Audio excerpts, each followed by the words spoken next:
ఆయనే ప్రభు, రండి మీరు నా దగ్గరకు అని చెప్పి దగ్గరుండి మరి ప్రభుని ఏం చేశాడమ్మా, ముద్దు పెట్టి అప్పగించేశారు యేసు ప్రభు.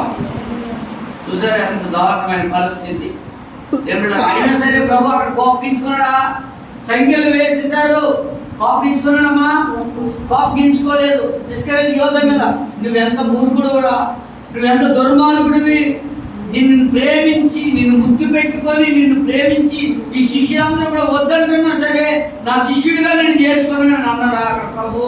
అనలేదు. కానీ దేవుని బిడ్డలారా అతని వైపు జాలిగా చూచారు, ప్రేమగా చూశారు ప్రభు. ఎవరి వైపు అమ్మా? ఇస్కరియోతు యోధ వైపు. ఆ సైనికులు వచ్చి పట్టుకోపోతుంటే ఇందులో యేసు ఎవరంటే నేనే అన్నాడు ప్రభు. అనగానే వాళ్ళందరూ ఏమైపోయారు? సైనికులు ఎంత పడిపోయారంటే ఆ ప్రభు ఆ మాట అనగానే, అంటే ఆయన మాటలోనే అంత శక్తి ఉంటే వాళ్ళకి బలవంతంగా పట్టుకోగలరా? కానీ ప్రభువే తనకు తానుగానే ఆయన వారు అప్పగించుకున్నారు. వారికి ఎంత హింసించినా, ఎంత శిక్షించినా, ముఖం మీద ఉమ్ము వేసినా, గొడవలతో కొట్టినా, గాయపరిచినా తిరిగి దూషించలేదు, శపించలేదు, శిక్షించలేదు, బెదిరించలేదు. కానీ క్షమించాడు శత్రువు. శిక్షించిన వారికి క్షమించాడు. హల్లెలూయా. పాత నిబంధన గ్రంథం ధర్మశాస్త్రం ఎలాగంటుంది? ధర్మశాస్త్రం ఎలాగంటే దేవుని వాక్యమేమో చూడండి. ఒక మాట మనం నేను చూపిస్తాను. కొత్త నిబంధనలో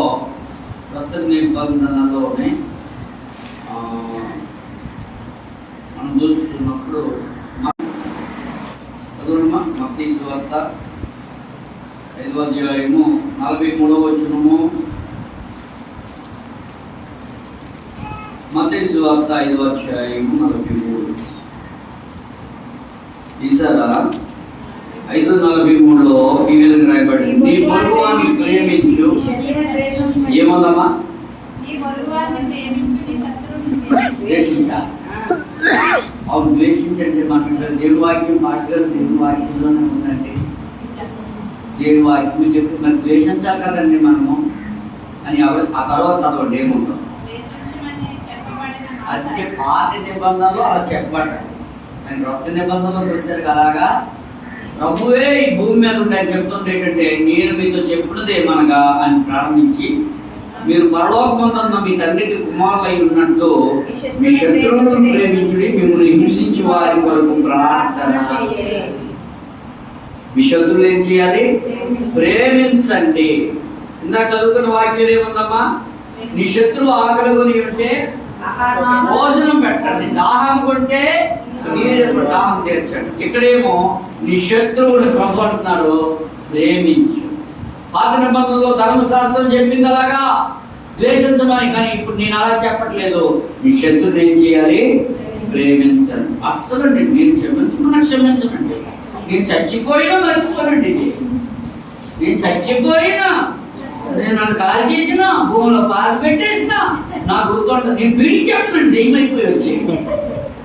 ఏమైపోయి వచ్చి పీడించేస్తాడా? క్షమించలేని గుణం. ఏ గుణం అమ్మా? కొంతమంది ఎలాగంటారు, ఎందుకంటే యేసుప్రభు అలా చెప్పట్లేదు. యేసుప్రభు వారు మీ శత్రువులను ప్రేమించండి, ఆకలి కొంటే ఆకలి తెచ్చండి, దాహం కొంటే నీరు ఇవ్వండి. హల్లెలూయా.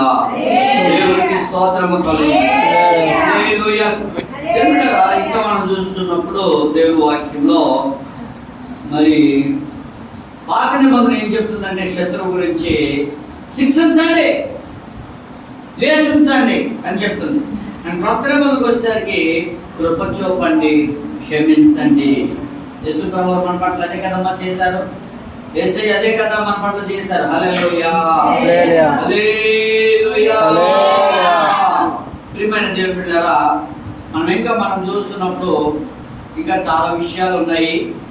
అయితే మనము కొత్త వారమా పాత వారమా? పాత నిబంధనలో ఉన్నామా అమ్మా? జాగ్రత్త. పాత నిబంధనలో ఉన్నామా కొత్త నిబంధనలో ఉన్నామా? కొత్త నిబంధన. మరి మనం పాత వారమా కొత్త వారమా? కొత్త వారం. ఎవరైనా ఏదైనా అంటే చెప్పండి. నేను పడనండి. నేనేమైనా మాటి పడడానికి నేనేమైనా నాకు తక్కువ? నేనేమైనా తక్కువ? నాకు కూడా రెండు ఎక్కువే. రెండు ఏమన్నాయమ్మా? 2 ఆకులు ఉన్నాయి. 2 సర్టిఫికేట్లు ఉన్నాయి, కొంచెం నేను జ్ఞానం కూడా నాకు ఉంది, నాకేం తక్కువ, నేను ఎందుకు తగ్గించుకోవాలా? నేను అసలు నాకు అసలు పడతండి. ఒక 2 అక్కలు కలిసి, ఒక క్రైస్తవ అక్కను ఒక అంజనాల అక్క కలిపి కొలాయి దగ్గరికి వచ్చారండి. ఎక్కడికమ్మా? కొలాయి దగ్గరికి. కొలాయిలు కూడా అవుతుంది కదా అమ్మ, కొలాయిలు కోసం రెడీ చేస్తాను కదా బయట. అలాగా ఇప్పుడు ఇంటికి వచ్చేసి కొలాయి గొడవ తగ్గారు. ఒకప్పుడు వీరికి ఒక కొలాయే ఉండేది, తెల్లవారు చీకటి వెళ్ళిపోయి వీరికి లైన్గా తెగాలు పెట్టారు, విధులు పెట్టారు.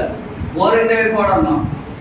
ఈ అక్కడ కలిపి నేను ముందు వచ్చానంటే నేను ముందు వచ్చానన్న, ఆవిడ దగ్గర బాధేసి ఈవిడ బింది ఆవిడ బింది ఈవిడ బాధేసి మొత్తం తోసేసుకుంటున్నాను అనమాట. తోసేసుకుంటే సరే సరే ఆవిడ ఏదో అంటుంది, ఏదో తిట్లు తిడుతుంటే హల్లెలూయా హల్లెలూయా స్తోత్రం స్తోత్రం స్తోత్రం నీ క్రైస్తవ వాక్ అంటుంది. అప్పుడు ఆవిడ అంటుంది, నీకే హల్లెలూయా, నీ అమ్మకే హల్లెలూయా, నీ మొగుడికే హల్లెలూయా, నీకే స్తోత్రమే. అదేదో కొత్త తిట్లు అనుకుంటున్నాను. ఏమంటుంది? కొత్త తిట్లు అనుకొని మొత్తం మీద ఈవిడ ఎలాగైతే ఏముంది, ఈ క్రైస్తవ ఆవిడతో కూడా హల్లెలూయా పలికించేసేది దేవుని స్తోత్రం. అప్పుడు అర్థమైంది, పోలమ్మ దేవానికి స్తోత్రాలయ్యా, ఈ అమ్మతో కూడా మీరు హల్లెలూయా చెప్పించేసారు అనేసరికి ఆవిడ ఆలోచించడం మొదలు పెట్టిందన్న. ఈ కొంతమందికి హల్లెలూయా అంటే ఏంటో తెలియదు, స్తోత్రం అంటే ఏంటో తెలియదు, అదేదో కొత్త తిట్లాగా ఏదో అనుకున్నా కదమ్మా. సరే, మనం ఎవరిని అంటే పాతవారం కాదు. దేవుని వాక్యంలో 2 కొరింథీ 5:17 ఉంటుంది, ఎవడైనను క్రీస్తు యేసునందున్న యెడల వారు నూతన సృష్టి. అంటే కొత్త వారు అయిపోతారు. యేసుక్రీస్తులో ఉన్న వారందరూ ఏమైపోతారమ్మా? పాతవారుగా ఉండరు. పాత వాళ్ళకైతే అన్నీ ఉంటాయి, పగలు ఉంటాయి, ద్వేషాలు ఉంటాయి, అసూయలు ఉంటాయి, శత్రుత్వములు ఉంటాయి. కానీ క్రొత్తవారం అయితే యేసుక్రీస్తు రక్తంలో కడగబడిన మనం అయితే మాత్రము మనకి ఇవి ఉండకూడదు.